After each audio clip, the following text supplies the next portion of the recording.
Өзбекстан ұлттық құрамасы әлем чемпионатына шығып, айды аспаннан бірақ шығарған еді. Бірақ енді жаңа сенсацияның көлеңкесі көріне бастады. Аты аңызға айналған неміс маманы Йоахим Лёвтің Өзбекстан құрамасының бас бапкері болуы мүмкіндігі. Егер бұл жаңалық расталса, өзбек футболы үшін бұл жаңа дәуірдің басталуы, ал мақсат жай ғана әлем чемпионатына қатысу емес, топтан шығып әлемдік деңгейде сенсация жасау болмақ. Өзбекстан құрамасы Азия аймағының іріктеу кезеңінде мықты қарсыластарды жеңе отырып, өз тарихындағы ең үлкен жетістікке қол жеткізді.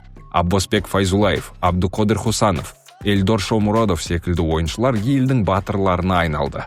Шешуші ойындарда Кападзенің жігіттері соңына дейін күресіп, психологиялық тұрғыдан да берік екенін көрсетті. Бұл жеңіс федерацияның жүйелі жұмысының, инфрақұрылымға жасалған инвестициялардың және жас ойыншыларды тәрбиелеу бағдарламасының нәтижесі. Бірақ енді алда ең үлкен сын әлемдік сахнада лайықты ойын көрсету. Йоахим Лёв 21 ғасырдың ең беделді жаттықтырушыларының бірі.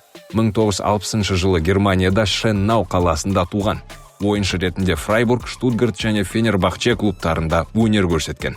Бірақ нағыз даңқ оған бапкер ретінде келді. Йоахимнің мансабына тоқталсақ. 1996-98 жылдары Штутгарт бас бапкері.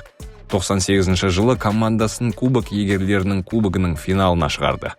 2000-2003 жылдары Тироль және Аустрия Вена клубтарында қызмет етті. Заманауи тактикалық ойлауымен таңылды. 2004 жылы Юрген Клинсман штабына шақырылды.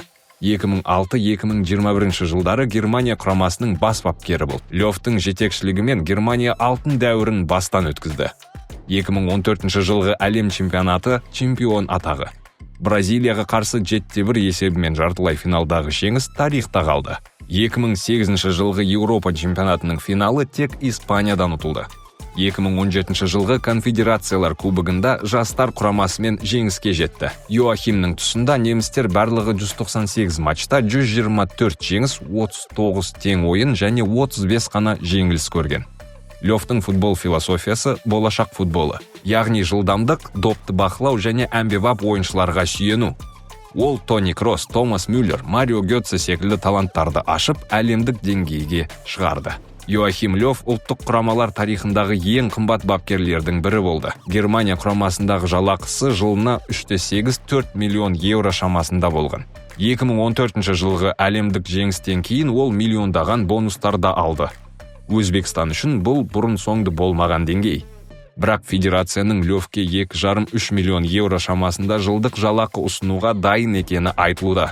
Бұл өзбек спорты тарихында рекорд болуы мүмкін. Екі қошқардың басы бір қазанға сияды ма? Тимур Кападзе өзбек футболының мақтанышы. Оның жетекшілігімен команда тарихи жетістікке жетіп, әлем чемпионатына жолдама алды. Бірақ Лёвтың келуі туралы сыбыстар жанкүйерлер арасында дау туғызуда.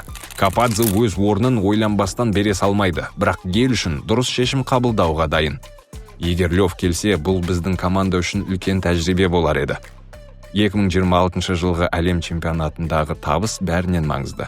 Дейді Кападзеге жақын дерек көздер. Лёвтың келуі Өзбекстанды жаңа деңгейге шығарады. Әлемдік тактика мектебі. Ол қарсыластардың кез келген тактикасына бейімделе алатын маман. Еуропалық дайындық, физикалық және психологиялық тұрғыдан ойыншыларды жаңа деңгейге көтереді. Әлемдік бақ назарында болу. Өзбекстан бірден жаһандық футбол картасының ортасына шығады. 2026 жылғы әлем чемпионатында неге үміттенуге болады? 2026 жылғы әлем чемпионаты ақш, Канада және Мексикада өтеді. Өзбекстан үшін бұл өз қабілетін әлемге таныту мүмкіндігі. Жанкүйерлер арманы топтан шығу, ал Лёвпен бірге бұл мақсат шындыққа айналуы мүмкін. Филипп Лам секілді неміс сарапшылары Лёвтың келуі Өзбекстанды Азиядан ғана емес, әлемдік деңгейдегі мықты командалардың қатарына қосады дейді. Әлеуметтік желіде жанкүйерлер не деп шулауда? Кападзе бізді әлем чемпионатына шығарды, бірақ Лёвпен біз жаңа тарих жасай аламыз. Бұл жанкүйерлерге жасалған ең үлкен сыйлық. Неміс басылымдары да жазып жатыр. Билд газетінің пікірінше Лёв экзотикалық әрі қызықты жобаларға ашық, ал Өзбекстан сол жобалардың бірі. Лёв әрқашан футбол батылдардың ойыны. Тек шабуыл арқылы жеңіске жетесің деп айтатын. Оның командалары жылдам, комбинациялық және креативті ойынға сүйенеді. Егер Лёв Өзбекстан құрамасын басқарса, онда жаңа тактикалық шешімдер, допқа толық бақылау және қарсыласты қорықпай қысымға алу жүйесі қалыптасады. Ресми шешім жақын апталарда қабылдануы мүмкін. Федерация уақыттың аз қалғанын түсінеді. Әлем чемпионатына аз ғана уақыт қалды. Егер Левпен келісім жасалса, бұл өзбек спортының тарихындағы ең жарқын оқиға болмақ. Достар, біздің видеомыз ұнаса, Париматч Қазақстан YouTube арнасына тіркеліп, лайк басуды ұмытпаймыз. Келесі кездескенше.